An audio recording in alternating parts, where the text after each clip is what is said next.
नमस्कार. ब्रेकनंतर पुन्हा एकदा आपलं स्वागत आहे. उद्धव ठाकरे शिवसेनेचा निष्ठावंत मावळा युवा जनसेवक जितू आप्पा कदम संत ज्ञानेश्वर महाराज आणि संत तुकाराम महाराज यांच्या पालखी सोहळ्यातील हजारो वारकऱ्यांच्या सेवेला हडपसरमध्ये उभा राहिला.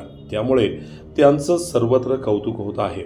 यावेळी आपला माणूस नगरसेवक मारुती आबा तुपे, भाजपा नेते जीवन बापू जाधव, शिवसेनेचे नेते सतीश भाऊ जगताप, आरपीआय नेते संतोष अण्णा खरात, स्वीकृत नगरसेवक संजय तात्या शिंदे, नितीन आरू, युवा नेते लखनजी काळे, नाना भिसे, महिला नेत्या शीतल शिंदे, सामाजिक कार्यकर्ते सतीश आल्हाट, सूर्यकांत सोनवणे, मोईन बागवान, मामा शिंदे, विठ्ठल घोलप यांच्यासह मोठ्या संख्येनं सर्वपक्षीय मान्यवर कार्यकर्ते, जितू आप्पा कदम यांचा मित्रपरिवार आणि शिवसैनिक यांनी दोन्ही पालख्यांमधील वारकऱ्यांचं स्वागत करत त्यांना फराळ, फळे, कुडदाणी, पाणी बॉटल यांचं वाटप केले.